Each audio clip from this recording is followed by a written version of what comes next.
સંત યોહાન કૃત શુભ સંદેશ 20મો અધ્યાય કડી 24 થી 29। અશ્રદ્ધાળુ શિષ્ય પણ 12માનો એક થોમા અર્થાત જોડિયો ઈસુ આવ્યા ત્યારે શિષ્યો સાથે નહોતા। બીજા શિષ્યો તેને કહ્યું કે અમને પ્રભુના દર્શન થયા છે। પણ થોમાએ તેમને કહ્યું, જ્યાં સુધી તેમના હાથે ખીલાના ચિહ્નો ન જોઉં અને ખીલાની જગ્યાએ આંગળી ન ગાલું, તેમજ તેમના પડખામાં હાથ ન ગલું, ત્યાં સુધી હું કદી માનું નહીં। એક અઠવાડિયા બાદ શિષ્યો ફરી તે ઘરમાં ભેગા થયા હતા અને થોમા પણ તેમની સાથે હતો। બહાણા વાસેલા હતા, તેમ છતાં ઈસુએ આવીને તેમની વચ્ચે ઊભા રહીને કહ્યું, તમને શાંતિ હો।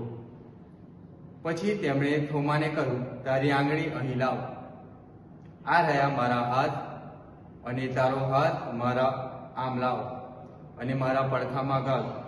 અશ્રદ્ધા ખંખેરી નાખ, શ્રદ્ધા રાખ। થોમા બોલી ઉઠ્યો, ઓ મારા પ્રભુ અને ઓ મારા પરમેશ્વર। ઈસુએ તેને કહ્યું, મને જોયો છે એટલે તને શ્રદ્ધા બેઠી છે। મને જોયા વગર પણ જેઓ શ્રદ્ધા રાખે છે તેઓ પરમ સુખી છે। આ પ્રભુની વાણી છે, તે જ આપનો આધાર છે। ઈસુની જય। વાલા ધર્મજનો, કહેવાય છે કે પોતાનું સારું વ્યક્તિત્વ બનાવવા માટે ઘણા વર્ષો નીકળી જાય, પણ એના જ વ્યક્તિત્વને ગુમાવવું હોય તો ચપટીભરનો સમય લાગે। કોઈ સારો વક્તા હોય, એને કદાચ લોકોનું ધ્યાન ખેંચવું હોય તો ઘણા બધા સારા શબ્દો બોલવા પડે, પણ એક ખરાબ શબ્દ અને તેમની છાપ ખરાબ થઈ જાય। મારા વાલા ધર્મજનો, આજે માતા ધર્મસભા સંત થોમાને યાદ કરે છે। હા, એ જ શંકાશીલ થોમા।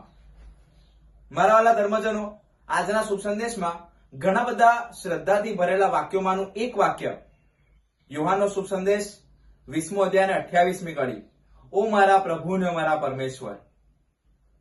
મારા વાલા ધર્મજનો, સંત થોમાનું જીવન આપણે જોવા જઈએ તો એમના જીવનમાં પણ નબળાઈઓ હતી, કંકાસ હતી, તકલીફો હતી।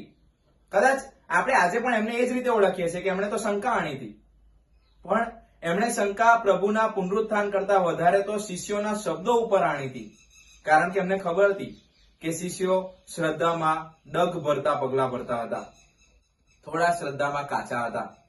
એમને શિષ્યોના શબ્દો ઉપર શંકા હતી અને ઈસુ પોતે આવીને તેમની શંકા દૂર કરે છે। લાવ તારો હાથ અને આ પડખામાં ગાલ, હું સાચે સજીવન થયો છું। ત્યારે સંત થોમા કહે છે, ઓ મારા પ્રભુ ને ઓ મારા પરમેશ્વર। મારા વાલા ધર્મજનો, એ શંકા દૂર થતા તેઓ ત્યાંથી પોતાનું શ્રદ્ધાનું પોટલું વાળી મૂકતા નથી, પણ એ શ્રદ્ધાનું પોટલું લઈને આગળ વધે છે, પોતાનું પ્રેષિતિક કાર્ય ચાલુ કરે છે, અલગ અલગ જગ્યા પર જાય છે અને હા, ભારતમાં આવે છે।